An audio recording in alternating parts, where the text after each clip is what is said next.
Hello everyone. We have already started the module 1 of Indian financial market.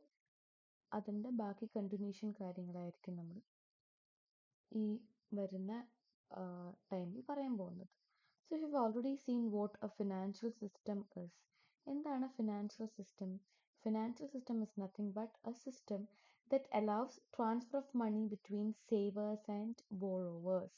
അതായത് പണം save ചെയ്ത് വെക്കുന്ന ആൾക്കാരുണ്ടല്ലോ, സേവ് ചെയ്ത് വെക്കുന്ന ആൾക്കാരും പണം പലിശയ്ക്ക് വാങ്ങുന്ന ആൾക്കാരുണ്ടല്ലോ, അവരും തമ്മിലുള്ള ലിങ്കാണ് എന്ത് ഫിനാൻഷ്യൽ സിസ്റ്റം എന്ന് പറയുന്നത്. ഈ പൈസ വാങ്ങുകയും പൈസ കൊടുക്കുകയും ചെയ്യുന്ന ആൾക്കാർ തമ്മിലുള്ള ആ ഒരു ലിങ്ക്, ആ ഒരു സിസ്റ്റത്തിൽ എന്തൊക്കെ കാര്യങ്ങൾ ഫെസിലിറ്റേറ്റ് ചെയ്യുന്നു അതെല്ലാം ഫിനാൻഷ്യൽ സിസ്റ്റത്തിൽ വരുന്നതാണ്. So here we have already seen the importance and components of financial system. വളരെ വളരെ ഇമ്പോർട്ടൻ്റ് ആണ് കോമ്പണൻസ് ഓഫ് ഫിനാൻഷ്യൽ സിസ്റ്റം. സ്ഥിരം എസ്സേക്ക് ചോദിക്കുന്ന ഒരു ടോപ്പിക്കാണ്. It's very important for your future life too. So the components of financial system, ഇതാണ് ഈ ഒരു പേപ്പറിൻ്റെ വളരെ ബേസിക് ആയിട്ടുള്ള കാര്യം വരുന്നത്. ഫിനാൻഷ്യൽ സിസ്റ്റം നമുക്ക് 4ആയിട്ട് ഡിവൈഡ് ചെയ്യാം. Financial institutions, instruments, financial services and financial market. നമ്മൾ ഈ പേപ്പറിൽ കൂടുതൽ കോൺസെൻട്രേറ്റ് ചെയ്യാൻ പോകുന്നത് is all about financial market. Financial മാർക്കറ്റിനെ കുറിച്ചാണ് കൂടുതൽ നമ്മൾ പഠിക്കാൻ പോകുന്നത്.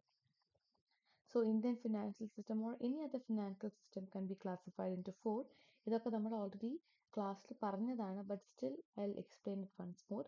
ഫിനാൻഷ്യൽ ഇൻസ്റ്റിറ്റ്യൂഷൻസ് എന്ന് പറഞ്ഞാൽ പൈസ വാങ്ങുകയും പൈസ കൊടുക്കുകയും ചെയ്യുന്ന സമയത്ത് ഇന്റർമീഡിയറി ആയിട്ട് നിൽക്കുന്ന ഇൻസ്റ്റിറ്റ്യൂഷൻസ്. അപ്പോൾ യൂഷ്വലി നമുക്ക് അറിയുന്ന ഇൻസ്റ്റിറ്റ്യൂഷൻ ഏതാണ്? ബാങ്ക്. നമ്മൾ യൂഷ്വലി എവിടെ നിന്നാണ് ലോണൊക്കെ എടുക്കുന്നത്? ബാങ്കിൽ നിന്നാണ്. ഈ ബാങ്കുകളെ തന്നെ നമുക്ക് 2ആയിട്ട് ഡിവൈഡ് ചെയ്യാം, commercial banks and cooperative banks. നിങ്ങൾ ബാങ്കിങ് പേപ്പറിൽ ഡീറ്റെയിൽ ആയി പഠിക്കുന്നുണ്ടാവും. ഇതിലൊരു ബേസിക് കാര്യങ്ങൾ മാത്രം ഇവിടെ പഠിച്ചാൽ മതി. Commercial bank can again be divided in to public sector, private sector, RRB എന്ന് പറഞ്ഞാൽ region rural banks and foreign banks. പിന്നെ കോപ്പറേറ്റീവ് ബാങ്ക്സ് എന്ന് പറഞ്ഞാൽ ഡിസ്ട്രിക്ട് കോപ്പറേറ്റീവ് ബാങ്ക് ഉണ്ട്, സ്റ്റേറ്റ് കോപ്പറേറ്റീവ് ബാങ്ക് ഉണ്ട്. അങ്ങനെ കോപ്പറേറ്റീവ് ബാങ്കിനെ നമുക്ക് ഡിവൈഡ് ചെയ്യാം. പിന്നെ ഫിനാൻഷ്യൽ ഇൻസ്റ്റിറ്റ്യൂഷൻസ് എന്ന് വരുന്ന രണ്ടാമത്തെ ഭാഗമാണ് നോൺ ബാങ്കിങ് ഇൻസ്റ്റിറ്റ്യൂഷൻസ്. അതായത് ബാങ്കിങ് ഇൻസ്റ്റിറ്റ്യൂഷൻസ് അല്ല, പക്ഷേ ലോണൊക്കെ കൊടുക്കുന്ന സ്ഥാപനങ്ങൾ. It can be divided in to non banking financial entities and DFI എന്ന് പറഞ്ഞാൽ ഡെവലപ്മെന്റ് ഫിനാൻഷ്യൽ ഇൻസ്റ്റിറ്റ്യൂഷൻസ്. അത് നിങ്ങൾ EDP-യിലും പഠിച്ചിട്ടുണ്ടാവും, അല്ലെങ്കിൽ പഠിക്കുന്നുണ്ടാവും. ആൻഡ് ഡെവലപ്മെന്റ് ഫിനാൻഷ്യൽ ഇൻസ്റ്റിറ്റ്യൂഷൻസ് എന്ന് പറഞ്ഞാൽ ഡെവലപ്മെന്റിന് വേണ്ടി, അതായത് LIC അങ്ങനത്തെ ഇൻവെസ്റ്റ്മെന്റ് ഇൻസ്റ്റിറ്റ്യൂഷൻസ്, പിന്നെ സ്പെഷ്യലൈസ്ഡ് ഇൻസ്റ്റിറ്റ്യൂഷൻസ്, പിന്നെ ഡെവലപ്മെന്റ് ബാങ്ക്സ് ഒക്കെയാണ് ഡെവലപ്മെന്റ് ഫിനാൻഷ്യൽ ഇൻസ്റ്റിറ്റ്യൂഷൻസിൽ വരുന്നത്. നോൺ ബാങ്കിങ് ഫിനാൻഷ്യൽ എൻറ്റിറ്റീസിൽ വരുന്നത് RNBCയും NBFCസും. NBFC എന്ന് പറഞ്ഞാൽ നോൺ ബാങ്കിങ് ഫിനാൻഷ്യൽ കോർപ്പറേഷൻസ്. അതായത് ബാങ്കിങ് സ്ഥാപനങ്ങളല്ല, ബട്ട് സ്റ്റിൽ ഇത് അസറ്റ്സ് ഒക്കെ വാങ്ങാൻ വേണ്ടിയിട്ട് ലോൺ കൊടുക്കും സഹായിക്കുകയും ചെയ്യുന്ന ഇൻസ്റ്റിറ്റ്യൂഷൻസ് ആണ് non banking financial entities. Next is about financial instruments. We'll see what are financial instruments. Financial instruments are those instruments that are traded in financial market. അത് cash ആവാം, കാർഡ് ആവാം, പല തരത്തിലുള്ള ഇൻസ്ട്രുമെൻസും. So this can be classified into short term, medium term and long term. ടേമിൻ്റെ ബേസിൽ short term എന്ന് പറഞ്ഞാൽ less than 1 year, medium term എന്ന് പറഞ്ഞാൽ 1 to 3 ഇയർ, ലോങ് ടേം എന്ന് പറഞ്ഞാൽ മോർ ദാൻ 5 ഇയേഴ്സ്. നമ്മൾ ഡെപ്പോസിറ്റ് ഒക്കെ ചെയ്യുമ്പം അല്ലെങ്കിൽ ലോൺ വാങ്ങുമ്പം അത് ലോങ് ടേം ആവും. Next classification is according to type. 3ആയിട്ട് നിങ്ങൾക്ക് ഡിവൈഡ് ചെയ്യാം. Primary security. പ്രൈമറി സെക്യൂരിറ്റി എന്ന് പറഞ്ഞാൽ direct link between borrowers and savers. Secondary security എന്ന് പറഞ്ഞാൽ അവിടെ ഒരു ഇന്റർമീഡിയറി ഉണ്ടാവും. ഇന്നോവേറ്റീവ് ഇൻസ്ട്രുമെന്റ്സ് എന്ന് പറഞ്ഞാൽ പുതിയതായിട്ട് വരുന്ന instruments. So in A nutshell financial instruments എന്ന് പറഞ്ഞാൽ ഈ ബോറോവേഴ്സിൻ്റെയും സേവേഴ്സിൻ്റെയും ഇടയ്ക്ക് നമ്മൾ യൂസ് ചെയ്യുന്ന ഏതൊക്കെ ഇൻസ്ട്രുമെന്റ്സ് യൂസ് ചെയ്തിട്ടാണ് നമ്മൾ പൈസ സേവ് ചെയ്യുന്നത്, അഥവാ ഏതൊക്കെ ഇൻസ്ട്രുമെന്റ്സ് യൂസ് ചെയ്തിട്ടാണ് പൈസ ബോറോ ചെയ്യുന്നത്, അതാണ് എന്ത് financial instruments.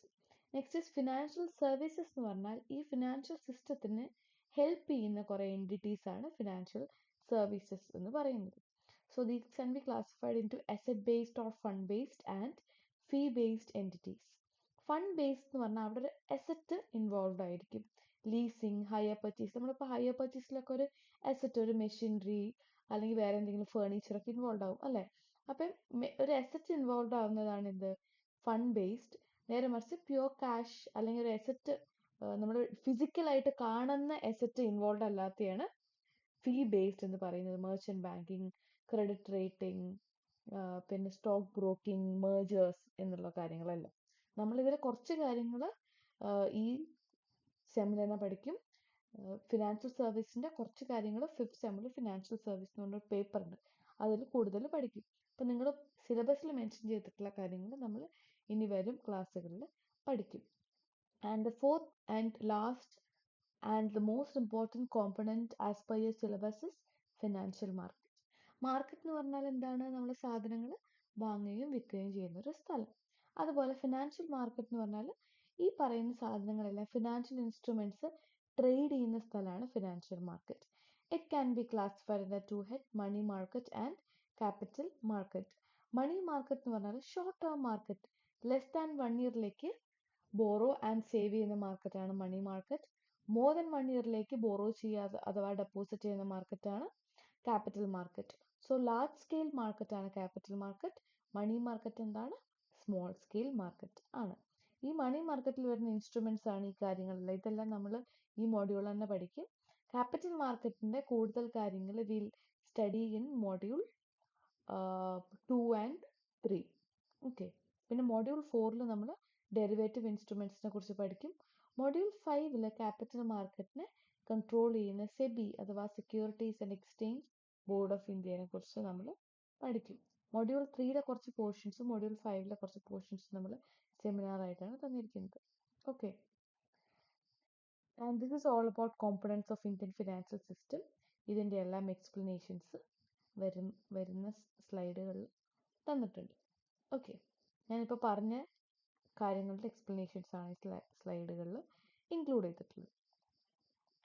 Next is financial മാർക്കറ്റിനെ കുറിച്ച്. ഞാൻ നേരത്തെ പറഞ്ഞു നമ്മൾ ഫിനാൻഷ്യൽ മാർക്കറ്റിനെ കുറിച്ചാണ് ഈ പേപ്പറിൽ കോൺസെൻട്രേറ്റ് ചെയ്യുന്നത്. The name of A paper is IFM, Indian financial market. അപ്പോൾ ഫിനാൻഷ്യൽ മാർക്കറ്റിനെ കുറിച്ചുള്ള എക്സ്പാൻഷനാണ് ഇനി നമ്മൾ പഠിക്കുന്നത്. എന്തിനാണ് നമ്മൾ ഇത്രയും കാര്യങ്ങൾ പറഞ്ഞത്? ഫിനാൻഷ്യൽ സിസ്റ്റത്തിനെ കുറിച്ച് എന്തിനാണ് പറഞ്ഞത്? ഈ ഫിനാൻഷ്യൽ സിസ്റ്റത്തിന്റെ ഒരു പാർട്ടാണ് ഫിനാൻഷ്യൽ മാർക്കറ്റ്. ഫിനാൻഷ്യൽ സിസ്റ്റത്തിന്റെ എന്തൊക്കെ കോമ്പണൻസ് വരുന്നുണ്ട്? 4 കോമ്പണൻസ് വരുന്നുണ്ട്. Institutions, market, instruments and financial services. ഈ ഡയഗ്രാം വളരെ ഇമ്പോർട്ടൻ്റ് ആണ്. It's very very important. നിങ്ങൾക്ക് ഫിനാൻഷ്യൽ സിസ്റ്റത്തിനെ കുറിച്ച് എസ്സേ ചോദിക്കുന്ന സമയത്ത് നിർബന്ധമായിട്ടും വരച്ചു വെക്കേണ്ട ഒരു ഡയഗ്രാമാണ് ഈ പറയുന്ന diagram. Okay. So financial market is a part of financial system. So financial market, as I told you earlier, it can be classified in the two heads: capital market, money market. Short term market ആണ് in the money market എന്ന് പറയുന്നത്. It is governed by RBI, Reserve Bank of India. ഇന്ത്യയിൽ money market govern ചെയ്യുന്നത് reserve bank of India. ഇന്ത്യയിലെ capital market govern ചെയ്യുന്നത് സെബി അഥവാ securities and exchange board of India. നിങ്ങൾ RBI കുറിച്ച് ഈ പേപ്പറിൽ പഠിക്കുന്നില്ല, ബിക്കോസ് ബാങ്കിങ്ങിൽ നിങ്ങൾ RBI കുറിച്ച് ഡീറ്റെയിൽഡ് ആയിട്ട് പഠിക്കുന്നുണ്ട്. അപ്പോൾ ഫിനാൻഷ്യൽ സിസ്റ്റത്തിന്റെ കുറച്ച് കാര്യങ്ങളൊക്കെ ബാങ്കിങ്ങിൽ വരുന്നുണ്ട്, ബാങ്കിങ്ങിലെ കുറച്ച് കാര്യങ്ങളൊക്കെ ഫിനാൻഷ്യൽ സിസ്റ്റത്തിലും വരുന്നുണ്ട്. അപ്പോൾ ഓവർലാപ്പ് ഒക്കെ ചെയ്തിട്ട് ക്വസ്റ്റ്യൻ ചോദിച്ചാൽ അത് ഔട്ട് ഓഫ് സിലബസ് ആണെന്ന് ഒരിക്കലും പറയാൻ പറ്റില്ല. എനിവേ, സിലബസിൽ കോൺസെൻട്രേറ്റ് ചെയ്ത് പഠിച്ചാലും മതി. പഠിച്ചിട്ട് പറയാണ് മണി മാർക്കറ്റിനെ കുറിച്ച് കൂടുതലായിട്ട് നിങ്ങൾ, അല്ലെങ്കിൽ ബാങ്കിങ്ങിനെ കുറിച്ചൊക്കെ കൂടുതലായിട്ടും RBI കുറിച്ച് കൂടുതലായിട്ടും ബാങ്കിങ്ങിലുള്ള പേപ്പർ പഠിക്കുന്നുണ്ട്. ഇതിൻ്റെ അകത്ത് നിങ്ങൾ ക്യാപിറ്റൽ മാർക്കറ്റിനെ കുറിച്ചാണ് ഒന്നുകൂടെ കോൺസെൻട്രേറ്റ് ചെയ്തിട്ട് നിൽക്കുന്നത്. And capital market is governed by securities and exchange board of India. ഇന്ത്യയിൽ ക്യാപിറ്റൽ മാർക്കറ്റിനെ ഗവേൺ ചെയ്യുന്നത് സെബി, മണി മാർക്കറ്റിന് ഗവേൺ ചെയ്യുന്നത് RBI ആണ്. വളരെ ഇമ്പോർട്ടൻ്റ് ആണ്, വളരെ ബേസിക് ആണ്, തെറ്റിപ്പോകരുത്. And the capital market can again be classified in the two head primary market and secondary market. നമ്മൾ ഈ മണി മാർക്കറ്റിനെ കുറിച്ചിട്ട് മോഡ്യൂൾ 1 പഠിക്കും. പ്രൈമറി മാർക്കറ്റിനെ കുറിച്ചിട്ട് നമ്മൾ വിൽ സ്റ്റഡി ഇൻ മോഡ്യൂൾ 2. സെക്കൻഡറി മാർക്കറ്റിനെ കുറിച്ച് നമ്മൾ will study in module 3. And secondary മാർക്കറ്റിന്റെ ഒരു പാർട്ടായിട്ടുള്ള ഡെറിവേറ്റീവ് മാർക്കറ്റിനെ കുറിച്ച് മോഡ്യൂൾ 4 പഠിക്കും. ആൻഡ് സെക്കൻഡറി മാർക്കറ്റിനെ ഗവേൺ ചെയ്യുന്ന സെബിനെ കുറിച്ച് മോഡ്യൂൾ 5 പഠിക്കും. So primary market, what is primary market? Primary market എന്ന് പറഞ്ഞാൽ ന്യൂ സെക്യൂരിറ്റീസ് മാർക്കറ്റാണ് പ്രൈമറി മാർക്കറ്റ്. ആദ്യമായിട്ട് സെക്യൂരിറ്റി അഥവാ ഷെയർ ഇഷ്യൂ ചെയ്യുന്ന മാർക്കറ്റാണ് പ്രൈമറി മാർക്കറ്റ്. ഓൾറെഡി ഇഷ്യൂ ചെയ്ത ഷെയർസ് ട്രേഡ് ചെയ്യുന്ന മാർക്കറ്റാണ് സെക്കൻഡറി മാർക്കറ്റ്. സെക്കൻഡറി മാർക്കറ്റ് എന്ന് പറഞ്ഞാൽ it is otherwise called as stock exchange. So this is a basic structure of financial market. Important ആണ് കേട്ടോ. കഴിഞ്ഞ പ്രാവശ്യം എനിക്കൊന്ന് 4 മാർക്സിനോ മറ്റോ ചോദിച്ചിട്ടുണ്ട്. സ്ട്രക്ചർ ഓഫ് ഫിനാൻഷ്യൽ മാർക്കറ്റ് ചോദിക്കുമ്പോൾ ഈ ഡയഗ്രാം വരച്ച് വെക്കണം. വളരെ ഇമ്പോർട്ടൻ്റ് ആണ്. A financial market can be classified under two heads: capital market, money market. Money market short term, financial capital market long term ആണ്. Capital marketനെ ഇനിയും രണ്ടായിട്ട് ക്ലാസിഫൈ ചെയ്യാം: primary market and secondary market. Primary market എന്ന് പറഞ്ഞാൽ ഒരു share അല്ലെങ്കിൽ ഒരു security ആദ്യമായി ഇഷ്യൂ ചെയ്യുന്ന മാർക്കറ്റ്. ഫസ്റ്റ് പ്രൈമറി എന്ന് പറഞ്ഞാൽ എന്താ? ഫസ്റ്റ് ആദ്യമായി ഇഷ്യൂ ചെയ്യുന്ന മാർക്കറ്റാണ് പ്രൈമറി മാർക്കറ്റ്. ഇഷ്യൂ ചെയ്ത ഷെയർ വീണ്ടും വീണ്ടും ട്രേഡ് ചെയ്യുന്ന മാർക്കറ്റാണ് എന്ത്? Secondary market. ഇനി first we have already seen capital market എന്താന്നൊക്കെ പറഞ്ഞു. ക്യാപിറ്റൽ മാർക്കറ്റ് എന്തായിരുന്നു? ലോങ് ടേം മാർക്കറ്റാണ്. സെക്യൂരിറ്റീസ് ലോങ് ടേം ആയിട്ട് മോർ ദാൻ 1 ഇയറിലേക്ക് വാങ്ങുകയും വിൽക്കുകയും ചെയ്യുന്ന മാർക്കറ്റാണ് ക്യാപിറ്റൽ മാർക്കറ്റ്. ഇന്ത്യയിൽ ക്യാപിറ്റൽ മാർക്കറ്റ് റെഗുലേറ്റ് ചെയ്യുന്നത് സെബിയാണ്. So features of capital market എന്ന് പറഞ്ഞാൽ ലോങ് ടേം ഇൻ നേച്ചർ ആണ്. ക്യാപിറ്റൽ ഫോർമേഷൻ, അതായത് പൈസ ഫോം ചെയ്യാൻ വേണ്ടി സഹായിക്കും. സേവേഴ്സും ബോറോവേഴ്സും തമ്മിലൊരു ലിങ്ക് ആണ്. ഇത് റെഗുലേറ്റ് ചെയ്യുന്നത് സെബിയാണ്. അതുപോലെ ഇതിൻ്റെ ഇൻ്റർമീഡിയറീസ് വരുന്നത് ബ്രോക്കേഴ്സ്, ഡെപ്പോസിറ്ററീസ്, അതൊക്കെ എന്താണെന്ന് പറയാം. അവരാണ് ഇൻ്റർമീഡിയറീസ് ആയിട്ട് വരുന്നത്. സോ ക്യാപിറ്റൽ മാർക്കറ്റിൻ്റെ ഫങ്ഷൻ ഇമ്പോർട്ടൻ്റ് ആണ്. അത് നമ്മൾ ഇനി വരുന്ന മൊഡ്യൂളും കൂടി പഠിക്കും. But still the functions of capital market are: it act as a link between savers and investors. Save ചെയ്യുന്ന ആൾക്കാരും ഇൻവെസ്റ്റ് ചെയ്യുന്ന, അതായത് ഡെപ്പോസിറ്റ് ചെയ്യുന്ന ആൾക്കാരും പിന്നെ ബോറോ ചെയ്യുന്ന ആൾക്കാരും ഒക്കെ തമ്മിലുള്ള ഇൻ്റർമീഡിയറി ആയിട്ട് നിൽക്കുന്ന ലിങ്ക് ആണ് എന്ത്? Capital market. ക്യാപിറ്റൽ മാർക്കറ്റിൻ്റെ മെയിൻ അഡ്വാൻറ്റേജ് എന്ന് പറഞ്ഞാൽ it helps in capital formation. പൈസ സ്വരൂപിക്കാൻ വേണ്ടി സഹായിക്കും. ഒരുപാട് പൈസ സ്വരൂപിക്കുമ്പോൾ it helps in growth of the economy. Also it is the basis for industrialization. ഒരുപാട് ഇൻഡസ്ട്രീസ്, അത് എങ്ങനെ ഇൻഡസ്ട്രീസിനെ ഹെൽപ്പ് ചെയ്യും? ഇൻഡസ്ട്രീസിന് വളരാൻ ആവശ്യമായിട്ടുള്ള പൈസ ഇവർക്ക് ക്യാപിറ്റൽ മാർക്കറ്റിൽ നിന്ന് എടുക്കാം. അതുപോലെ ഒരുപാട് ഇൻഡസ്ട്രീസ് വന്നാൽ it ultimately leads to the growth of the economy. And growth വന്നാലും ഇൻഡസ്ട്രീസ് വന്നാലും ഇറ്റ് ക്രിയേറ്റ്സ് ജോബ് ഓപ്പർച്യൂണിറ്റീസ്. പൈസ ഉണ്ടാകുമ്പം ഇറ്റ് ഓൾസോ എൻകറേജസ് ഇൻവെസ്റ്റ്മെൻറ്റ്. അതായത് ക്യാപിറ്റൽ മാർക്കറ്റിൽ നമുക്ക് ബോറോ ചെയ്യാം. അപ്പോൾ ഇൻവെസ്റ്റേഴ്സ് എന്ത് ചെയ്യും? ക്യാപിറ്റൽ മാർക്കറ്റിന് ബോറോ ചെയ്തിട്ട് അവർക്ക് ഇൻവെസ്റ്റ് ചെയ്യാം. And also it act as A barometer of economy. അതായത് സ്റ്റോക്ക് മാർക്കറ്റ് ഒരു ഇക്കോണമി നന്നായിട്ട് പ്രോസ്പർ ചെയ്യുന്ന സമയത്ത്, ഇപ്പോൾ for example recently falcon attack വന്നു, ടെററിസ്റ്റ് അറ്റാക്ക് വന്ന സമയത്ത് സ്റ്റോക്ക് മാർക്കറ്റിലെ സ്റ്റോക്സ് ഒക്കെ താഴ്ന്നു. നേരെ മറിച്ച് ആ ഒരു വാറിലേക്ക് വന്നപ്പം സ്റ്റോക്ക് മാർക്കറ്റ് ആകെ താഴ്ന്നു. നേരെ മറിച്ച് ആ വാർ നിന്നു എന്ന് കേട്ടപ്പോൾ stock market, this is the time now when war is stopped. അപ്പോൾ വാർ നിന്നു എന്ന് കേട്ടപ്പോൾ സ്റ്റോക്ക് മാർക്കറ്റ് കൂടാൻ തുടങ്ങി. അപ്പോൾ ഇക്കോണമിയിലെ ബാരോമീറ്റർ, അതായത് ഇക്കോണമിയിൽ എന്ത് നടക്കുന്നോ അതിനനുസരിച്ച് മൂവ് ചെയ്യുന്ന ഒരു സാധനമാണ് capital market. It also helps in trading of securities. ഇതൊക്കെയാണ് ക്യാപിറ്റൽ മാർക്കറ്റിൻ്റെ basic functions. And capital market instruments. Capital market instruments, അതായത് ക്യാപിറ്റൽ മാർക്കറ്റിൽ നമുക്ക് ട്രേഡ് ചെയ്യാൻ പറ്റുന്ന സാധനങ്ങൾ: equity share, preference shares, debentures and bonds, depository receipts, derivative instruments and innovative instruments. ഇതിൽ we have already studied regarding equity share, preference shares and debentures and bonds. ഇത് FM-ൽ നമ്മൾ already പഠിച്ച കാര്യമാണ്. ഞാൻ നിങ്ങൾക്ക് PDF ഷെയർ ചെയ്യുമ്പോൾ അതിൻ്റെ കണ്ടൻറ്റും കൂടെ ഇതിൻ്റെ അകത്ത് ആഡ് ചെയ്യാം. ബട്ട് സ്റ്റിൽ ഇപ്പം ഞാൻ വീണ്ടും ഒരുപാട് എക്സ്പ്ലെയിൻ ചെയ്യുന്നില്ല. ഡെപ്പോസിറ്ററി റെസിപ്റ്റിനെ കുറിച്ച് വിൽ സീ നൗ. ഡെറിവേറ്റീവ് ഇൻസ്ട്രുമെൻറ്റ്സിനെ കുറിച്ച് നമ്മൾ മൊഡ്യൂൾ 4-ൽ പഠിക്കും.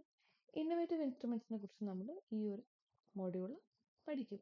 സോ ഇക്വിറ്റി ഷെയറും പ്രിഫറൻസ് ഷെയർസ് ഒക്കെ ഓൾറെഡി നമ്മൾ എന്താണെന്ന് പഠിച്ചു. എന്തായിരുന്നു ഇക്വിറ്റി ഷെയർ എന്ന് പറഞ്ഞാൽ? ഇക്വിറ്റി ഷെയർ എന്ന് പറഞ്ഞാൽ these are ownership capital. Equity share ആയാലും പ്രിഫറൻസ് ഷെയർസ് ആയാലും, ഇക്വിറ്റി ഷെയർസ് ആണ് ബേസിക്കലി ഓണർഷിപ്പ് ക്യാപിറ്റൽ. അതായത് ഒരു കമ്പനിയുടെ ഓണേഴ്സ് ആണ് ആര്? Equity share. ഇപ്പം ഞാനൊരു കമ്പനിയിൽ ഫോർ എക്സാമ്പിൾ റിലയൻസിൽ 2-3 ഷെയർ വാങ്ങി. അപ്പം ഞാൻ ആരാണ്? റിലയൻസിൻ്റെ ഓണറാണ്. ഇക്വിറ്റി ഷെയർ വാങ്ങിക്കുകയാണെങ്കിൽ ഞാൻ ആ കമ്പനിയുടെ ഓണറാണ്. ഇക്വിറ്റി ഷെയർസിൻ്റെ വേറെ പ്രത്യേകത എന്താണ്? വോട്ടിംഗ് റൈറ്റ് ഉണ്ട്. പ്രിഫറൻസ് ഷെയർ ഹോൾഡേഴ്സ് എന്ന് പറഞ്ഞാൽ they have preferential right. Preferential right 2 കേസിലാണ്. ഒന്ന് that is regarding payment of dividend. എന്തായിരുന്നു dividend? Return to share holders. നമ്മൾ ബാങ്കിൽ ഇൻവെസ്റ്റ് ചെയ്യുമ്പോൾ ഇൻട്രസ്റ്റ് കിട്ടുന്ന പോലെ ഇക്വിറ്റി ഷെയറിൽ നമ്മൾ നമ്മളെ പൈസ ഇൻവെസ്റ്റ് ചെയ്യുമ്പോൾ കിട്ടുന്ന സാധനമാണ് ഡിവിഡൻഡ്. അപ്പം ഇക്വിറ്റി ഷെയർ ഹോൾഡേഴ്സിന്റെ കേസിൽ ഡിവിഡൻഡ് ഫ്ലെക്സിബിൾ അല്ല, ഡിവിഡൻഡ് ഫിക്സഡ് അല്ല, അത് ഫ്ലെക്സിബിൾ ആണ്. അതായത് അത് ചേഞ്ച് ചെയ്തുകൊണ്ടേയിരിക്കും. ഒരു കമ്പനിക്ക് റിലയൻസിന് നല്ല പ്രോഫിറ്റ് ഉണ്ടാകുമ്പോൾ എനിക്ക് നല്ല ഡിവിഡൻഡ് കിട്ടും. റിലയൻസിന് പ്രോഫിറ്റ് കുറവാണെങ്കിൽ ഡിവിഡൻഡ് കിട്ടുന്നത് കുറവായിരിക്കും. ഇനി റിലയൻസിന് ലോസ് ആണെങ്കിൽ ഡിവിഡൻഡേ എനിക്ക് കിട്ടില്ല. പക്ഷെ പ്രിഫറൻസ് ഷെയർ ഹോൾഡേഴ്സിന്റെ കേസിൽ they have fixed rate of dividend. The rate of dividend is fixed. And also during the repayment of capital, company പൂട്ടി പോവുകയാണെങ്കിൽ പൈസ തിരിച്ചു കൊടുക്കുമല്ലോ. ക്യാപിറ്റൽ മീൻസ് പൈസ. പൈസ തിരിച്ചു കൊടുക്കുമ്പം പ്രിഫറൻസ് ഷെയർ ഹോൾഡേഴ്സിന് കൊടുത്തിട്ടേ ആർക്ക് കൊടുക്കുള്ളൂ? ഇക്വിറ്റി ഷെയർ ഹോൾഡേഴ്സിന് പൈസ കൊടുക്കുള്ളൂ. These are the main difference between equity and preference share holders. You already know it. ഇനി ഡിബഞ്ചേഴ്സ് ആൻഡ് ബോൺസ് എന്ന് പറഞ്ഞാൽ എന്തായിരുന്നു?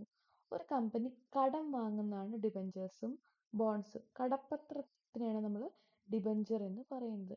കമ്പനിക്ക് പൈസ ആവശ്യമുള്ള സമയത്ത് അവരൊരു കമ്പനി എന്ത് ചെയ്യും? കമ്പനി ഇത്തരത്തിലുള്ള ഒരു ഇത് ഇഷ്യൂ ചെയ്യും. ബോൺസ് എന്ന് പറഞ്ഞാൽ യൂഷ്വലി ഗവൺമെന്റ് പൈസ ആവശ്യം വരുമ്പോൾ ഇഷ്യൂ ചെയ്യുന്ന സാധനമാണ് ബോൺസ്. ഡിബഞ്ചർ, അത് രണ്ടെണ്ണം മീനിങ്ങും സെയിം ആണ്. പക്ഷെ യൂഷ്വലി ഗവൺമെന്റിന് പൈസ ആവശ്യം ഉണ്ടാകുമ്പോഴാണ് ബോണ്ട് ഇഷ്യൂ ചെയ്യുന്നത്. ഡിബഞ്ചർ യൂഷ്വലി പ്രൈവറ്റ് കമ്പനീസ് ആണ് ഇഷ്യൂ ചെയ്യുന്നത്. അപ്പം ഒരു കമ്പനിക്ക് അല്ലെങ്കിൽ ഗവൺമെന്റിന് പൈസ ആവശ്യമുള്ള, അപ്പം അവർ എന്ത് ചെയ്യും? ഒരു പേപ്പറിൽ ഇങ്ങനെ എഴുതി പരസ്യം കൊടുക്കും, ഇത്ര പൈസ വേണം, ഒരു കമ്പനിക്ക് ഇത്ര പൈസ വേണം, ആരെങ്കിലും ഇൻവെസ്റ്റ് ചെയ്യാൻ താല്പര്യമുണ്ടോ എന്ന് ചോദിച്ചിട്ട് എഴുതും.